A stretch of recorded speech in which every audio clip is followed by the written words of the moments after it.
So another consequences of stress is behavioral symptoms. As you can see in these slides, consequences of stress can be physiology, psychology, and behavioral symptom.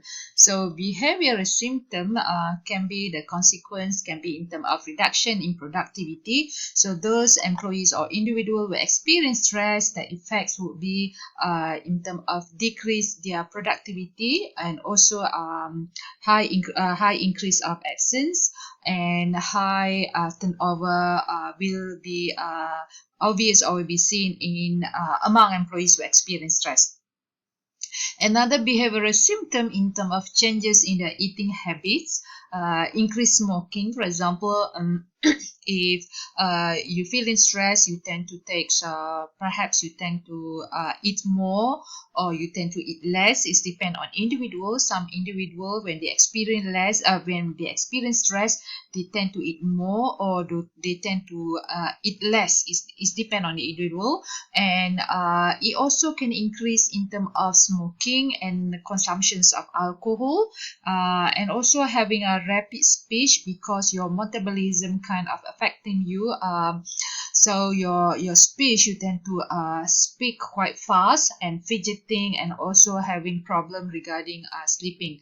So you have a problem in terms of sleeping. So this one of the reason that's under behavioral symptom.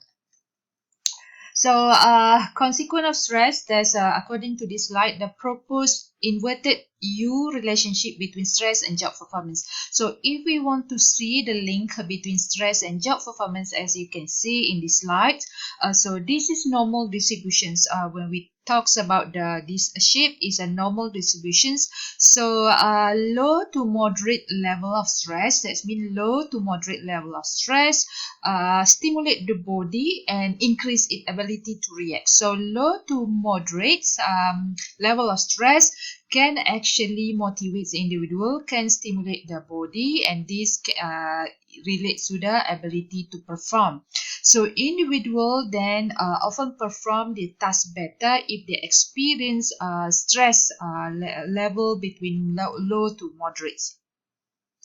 So, however, if if too much stress, that means from moderate, from moderate to high, that means from high level of stress. Too much stress, if you experience too much stress, this actually will affect your performance. So your performance will decline when you experience stress. So this what is showing by this slide. So how to manage stress? First, low to moderate stress can be functional. That means it lead to high performance, as you can see from this slide. Low to moderate can affect the individual in terms of be able to perform the task better. So management may not be concerned much if their employees experience stress at this level, that means from low to moderate. However, what management may consider to be positive stimulus may be likely been seen by excessive pressure by the employees. So sometimes managers may consider the level, for example, the level of low to moderate as something positive, but actually it depends on the individual. So when they believe that employees just experience a low to a moderate, they will put pressure on employees to perform. So sometimes having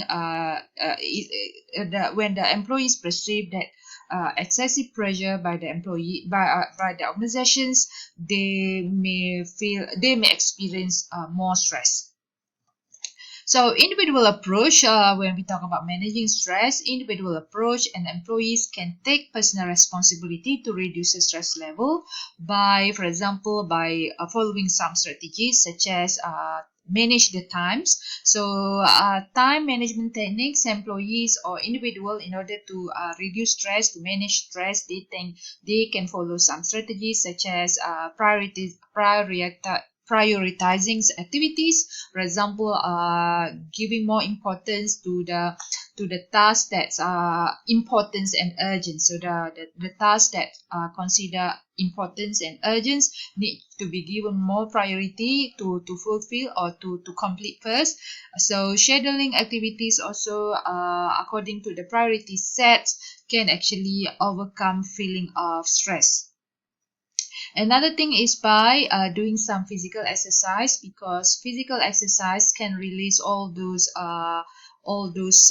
feeling that is like that you are experiencing at the moment. When you feeling stressed, you feeling like you face a death's end, or the end you face like the end what we call it, you face that kind of roadblock. So when you do some exercise, you release that kind of negativity in you, so this actually good to reduce stress.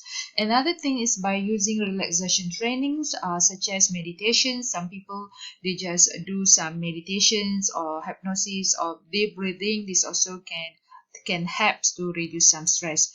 And the other things can do to reduce stress is to have a social support, such as talking to friends, talking to family, or talking to someone else, or enjoying activities outside. So this actually can be able to reduce stress among individuals. Next, organizational approach. Organization also can be able to manage their stress in terms of employee stress, such as organizational factor that cause stress can be controlled by the management. For example, task and role demand that can be experienced by the employees need to be modified and changed, so that employees do not see those tasks and demand as a stress. So if these tasks and role demand have been modified to look more positive, then it will be able to affect on employees positively. So another strategies can be, for example, for the organizations to have a better selections and placements and trainings. In terms of goal setting, in terms of redesigning the jobs, in terms of encouraging employees' involvement, in terms of increasing organizational communications, in terms of giving employees some sabbatical leave, in terms of providing wellness programs. So better selections and placement, especially for the HR, to select individual with little experience or individual with, for example, internal locus of control with more experience. So individual with a little experience, the opposites of more experience, and also external locus of control, that means the opposite of internal locus of control, tend to be more prone to stress. So organizations or human resource management need to select employee with experience and with internal locus of control, because they have less likely to experience stress compared to those with little experience and with external locus of control. So selection and placement decision also should take this fact, this into consideration. Apart from this, training also need to be conducted to increase individual self-efficacy, because according to one of the slide, those who having low self-efficacy tend to be affected by stress. So training could that increase individual level of self-efficacy could lessen the job strains in this situation. That means in their work environments. Goal settings, one of the way to manage stress is by having goal setting. Goal actually can reduce stress, because goal indicating that the outcome will be certain, the outcome of the behavior will be certain. So stress happen when the outcome that employees want actually importance, the outcome are important and also uncertain. So in order to reduce stress, the goal setting need to be given, that need to be set, so that the outcome of the behavior can be certain. So when the outcome is certain, so the stress will be able to be reduced or be able to be managed. So goal, it is important to reduce stress in this situation because it give some assurance to the employees that they will be able to manage or to control the outcome that's the effects of the outcome. Also, employees who are highly committed to their goals and see the purpose of their jobs experience employees who are highly committed to their goal and see purpose in the job experience tend to experience less stress. So this indicate that the importance of goal setting. Not only goal can assure the employees about the outcome, but also especially those who are highly committed to achieve the goal actually could be able to have less stress in their behavior. So another thing is to manage stress is to redesign the job. So redesign the job means to give employees more responsibility, more meaningful work, more autonomy, and increased feedback. So this actually give them some sense of control in performing the jobs. So can actually reduce stress because this factor, like I mentioned, give employees greater control over their work activities, and this lessen dependence on others. So when they have greater control over the work activities, this indicate that they also have greater control over the outcome of the job. So the outcome become more certain.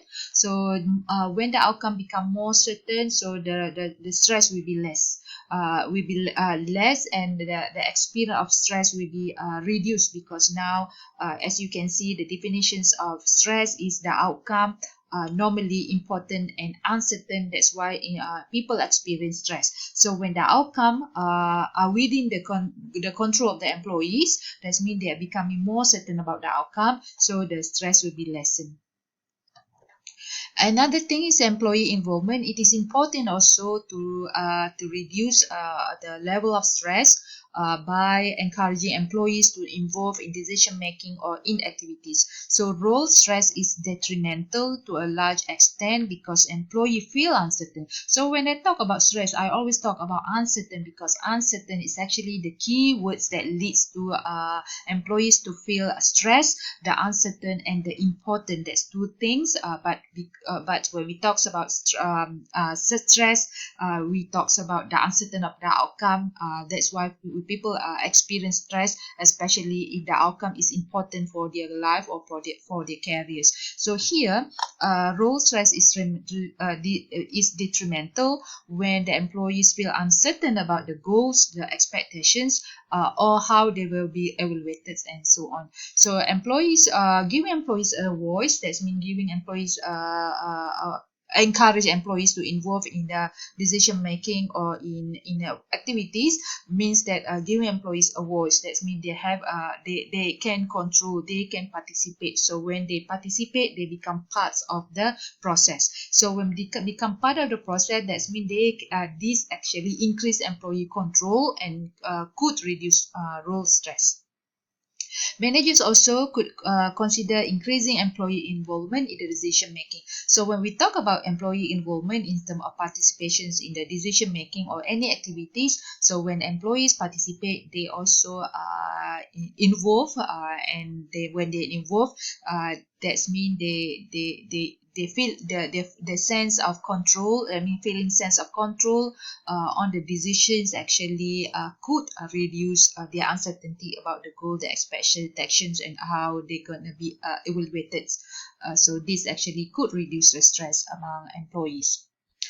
Another thing is organizational communication. So it is important to increase formal organizational communications. That means the formal communication in the organization should be encouraged more. So by having more formal organizations communication, actually reduce uncertainty and also could lessens the role ambiguity and role conflicts. So role uncertainty, that means they are uncertain about the outcome. Role ambiguity means they are certain about the tasks that they're going to perform. The tasks are not clear. Ambiguity mean are not clear. And they also experience role conflicts. So when they experience role conflicts, that means there are many roles that they have to do, and these roles are conflicting with each other. So this actually give them a problem because they cannot control, they cannot be able to ensure about their rules, how to perform, which role to perform first. Okay.